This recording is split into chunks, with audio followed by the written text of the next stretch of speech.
Hello everyone, this is Stargazer back with another video, and this one is Stillwater, as you can probably see from the little window up here, because this game is not in full screen.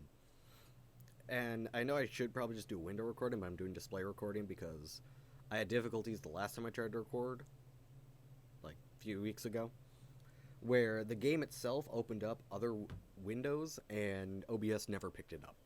So I had to scrap that fun little recording. But anyways, yeah, we are playing Stillwater. I don't remember what this game is about. Oh, I clicked. Oh. Break room? Seems fun, though. Okay. The jukebox. Nice, nice. Options! Full screen. Oh, yeah, that's right. This one is, it's a visual novel. Yeah! That's fun. I was in here looking for captions, and I was like, wait a minute. This is a visual novel. It's all captions. What's this? Oh, that's really neat. Anyways, let's get right into this. This is a work of fiction. The resemblance to any real-life people is purely coincidental. This game contains depictions of horror, mature themes, violence, and strong language. Viewer discretion is advised. You've been warned, folks. I'm sorry, but I can't stay here anymore, Nina. I feel like I'm going crazy. Calm down, if we can just talk it out. So many strange things keep happening after another. Every day there's this damn dripping sound. I thought it was just something leaking at first, but I check every faucet, every ceiling, every pipeline, and still I hear it everywhere, constantly echoing in my ears. Oh, but the water! I find random pools of water just appear out of nowhere, just like the dripping. But it's at night. It's at night when it comes. I don't know if it's my paranoia, but I swear I can hear footsteps walking along the hallways, walking on pools of water. They walk, and they walk, upstairs, then downstairs, and upstairs and downstairs and upstairs and downstairs. And it goes on and on and on and on like that. But somehow, it does come to an end. And it ends all in front of your grandfather's room. I know that this is a lot, but you have to believe me. No matter how many times I clean, it just won't end.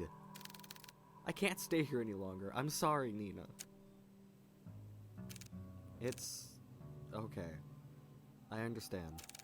Thank you for taking care of my grandfather. Nina, please listen to me. I don't know what's happening around here, but... The woman on the phone cautiously looks around before speaking again in a hushed tone. Something terrible is lurking through this house. I don't know what it is, but please, as soon as you get back, take your grandfather and just leave this place. I can't just leave. That's my home. Please, Nina, this place, it's not safe. I don't know what you saw, but I can't just leave things like this.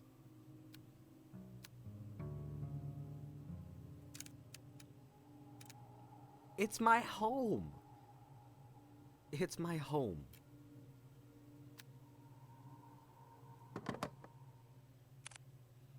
Diner, 7 a.m. Amid a foggy morning, there sits a man by the corner of a booth.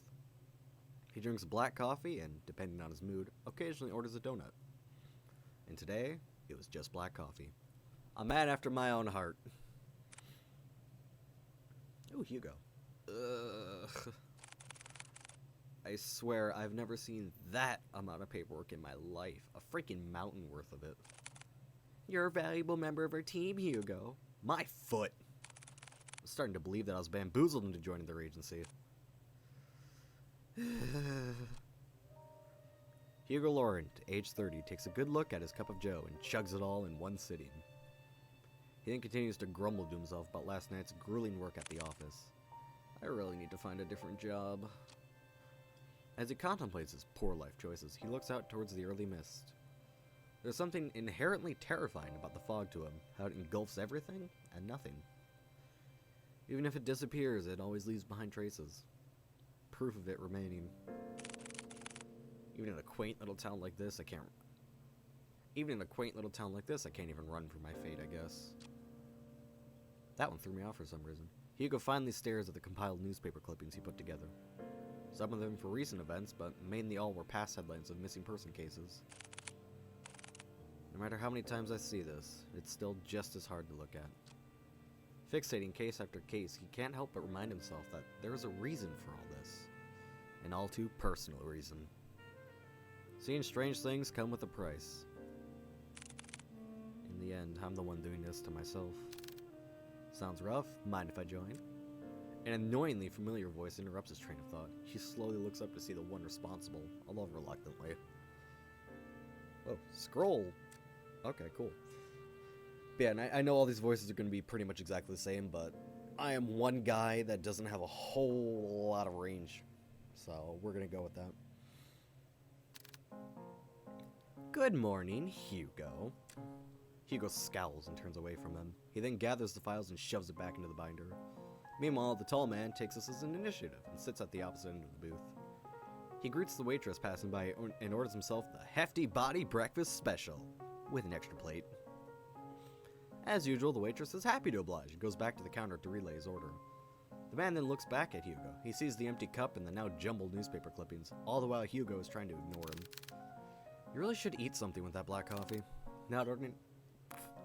I can talk, I swear. Not ordering any donuts today?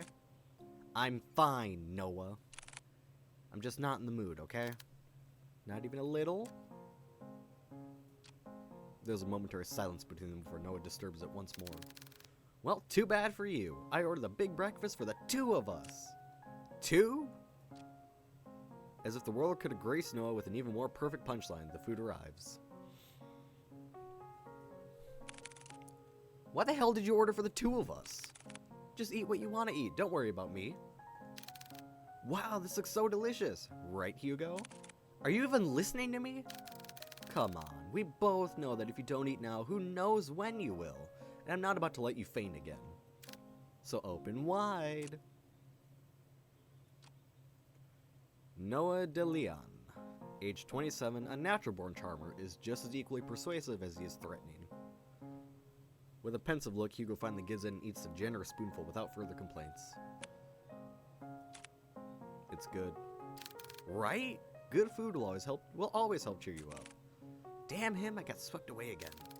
Oh, by the way, the chief will be out for a business trip. She mentioned it will be for a couple of days. When did she tell you this? I didn't hear anything about it. Yesterday, I think? Yesterday? She told me to sort out the cabinets yesterday. She didn't even mention anything about a business trip. I guess it was a pretty sudden one. Well, I mean, she did tell me to tell you. And lucky me, I know where you go every morning. You know what? I'm not surprised anymore. Well, what do you want to do? We technically have the day off. I'm going to head back to the office. There's a couple of boxes I didn't get a chance to sort out. In that case, I'll come with you. Why? You could just rest for the day. And pass up this opportunity to get to know you better? Quit it. After their enlightening banter, the two of them finish their breakfast, pay for the meals, and head to Hugo's car. As Noah opens the door to the passenger seat, he notices a bloodhound sleeping inside.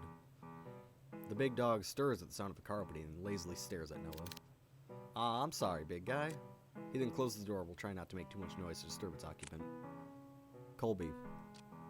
At the sound of his name, his heavy little lidded eyes slowly peek to see who calls for him. It is his one and only partner, his human. As if finally realizing who he is or where he is, the old bloodhound stirs up from his sleep, pounces at Hugo, and proceeds to wag his tail uncontrollably. I'm glad I don't have a voice act barking. Good morning again, Colby. Had a nice nap? Colby, 8 years old. Hugo's most faithful and loving partner in crime. Has the biggest tendency to just sleep all over the place. Noah, who's witnessing all this from the back seat, chuckles to himself. He's amazed and slightly defeated at Hugo's sudden surge of energy. Doesn't matter how many times I try. When it comes to boosting up his mood, no one can beat Colby. Agency, 7:50. The three headed back to the office, the space just the same as Hugo left it. A decent, organized mess. To his credit, for the amount of boxes he painstakingly went through, he believes he did a fair job. Albeit it could have been better. Wow, you really outdid yourself, Hugo. It looks less crowded. Ah, shut it, will you? I said I was gonna get to it. Thanks, boy. Before Hugo could continue to give deserved head pats, he notices someone. A woman stands timidly, peering outside from the storefront. The woman appears a bit frantic. Disheveled and wearing ill-fitted clothes, she appears to be distressed about something. When she finally makes eye contact with Hugo, she immediately rushes in. I'm so sorry. I know that the clothes sign is up, but I saw you come in and Are you alright, miss? I need your help. My grandfather, Before she can continue, Noah swiftly intervenes. It's okay, we'll hear what you have to say. So please, why don't you take a seat? Noah gestures to one of the empty chairs. The poor woman hesitates for a moment before heavily sighing in relief. She then walks towards the corner of the room and sits on the sofa. Can you start off by telling us your name? I'm sorry for earlier. My name is Nina Mortimer. I need help watching over my grandfather tonight. Watching over your grandfather? Yes. I'm sorry, Ms. Mortimer, but I don't quite understand. Is he in danger? I'm afraid he is. Ms. Mortimer, if that is the case, wouldn't contacting the police be better? No! I've tried requesting their help, but they all give me the same answer. There's nothing they can do about it. If only I knew who Louise was. Louise? I'm gonna call him Louise. It's probably Louis, but... Louise? Nina fidgets at the name. She looks to the side before reaching out for her bag for an antique letter. My grandfather, who received a cryptic message the other day. It didn't come with an address or the name of the sender. However, the only thing I did pick up was that name. As she hands over the letter, Hugo notices her hand slightly shaking. Whatever lies in this note must have shaken her this badly. Delicately, Hugo removes the content of the envelope and unfolds it. At first glance, it seems like any normal written message. A person named Louis, I'm going to call him Louis actually, asking the other, Henry, to come meet him by the lake at midnight, needing to share something important with him. However, what's eerily striking about this letter is not the message itself. Rather, at the bottom of the page, a sentence far more disturbing is written. I am coming for you, Henry. Were there any other letters like this? Yes, a few of them. I thought it was a sick joke at first, but this one was different. Up until now, I've never heard of anyone by that name. Not a relative or family friend. But they clearly know who my grandfather is. If I don't do something about this, I'll lose him too. Just by uttering the words alone, Nina breaks down. Hiding away her tear-streaked face, she begins to quietly sob to herself. As an act of comfort, Colby sits closely to Nina while Noah fetches tissues for her. Hugo, on the other hand, is puzzled. This very well could have been a prank, but she seems certain. Certain that whoever or whatever this Louis person is, they're coming. Do you want more tissues? I'll do it. No, wait. I'll do it. I'll take on your case. For a moment, silence fills the room. Only stares are directed at Hugo until Nina finally stands up and walks towards him. You'll take it? Hugo simply nods. Thank you, thank you. You don't know how much this means to me. We're glad to help, Ms. Nina. Nina's fine. Well, Nina, we'll do our best. Nina slightly smiles at Hugo before reaching into her bag once more and taking out a note. This is my address. I'll be sure to greet you once you get there, detective. She politely bows once more before heading to her car and drives back home. Once out of sight, Hugo turns to look at his cluttered desk. Still messy, but presentable. I guess I'll have to sort these out later again.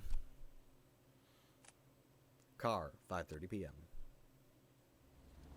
From the ongoing downpour to the quiet hums of the car, they sit in silence. Still miles off from their destination, Hugo constantly checks the rearview mirror. Noah, who usually chats his ear off by now, sits completely still. He looks out to the passing streetlights, reserved and distant. Hey, you're a lot quieter than usual. What's wrong? This is a surprise. Have you been looking at me, Hugo? No, you idiot. You usually just talk a lot, that's all. So, do you miss me talking a lot? Just say it. I didn't want to offend Nina earlier, so I kept quiet until she finished. But it's her last name that caught me off guard. Have you heard about the Mortimers? They're a pretty distinguished family. Well, they used to be. What do you mean? They've been struck with so many tragedies that over time people began to believe they were cursed or something. Every other year I would see a headline on the local news about one of the family members' deaths. And you know what's strange? All of them have been labeled as accidents. No foul play, no nothing. Just another unfortunate event for the family. Maybe I understand why she wouldn't go to the police. She probably thought they'd perceive her as paranoid or hysterical. Or worse, crazy. I can't imagine all of this for Nina. And most of all, who knows what we'll find there?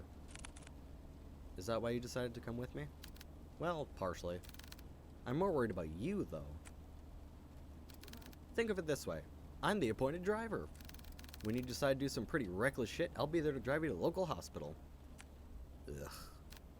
Besides, 2 are better than 1. Exactly. I was fine with Colby coming with me. Well, have you heard that 3 is better than 2? Ugh. Mortimer Estates, 6 p.m. And on that note, I am going to save. And we will cut this here. I know, right at the point here. Unsaved progress will be lost. I saved. We're going to cut it here just so that this video doesn't go on for like an hour and a half. So, I will be back with another video. Probably somewhat soon. Hang on. Ow! My hip cramped. Nope! My life is pain. But anyways, I will see you guys in the next video. Bye!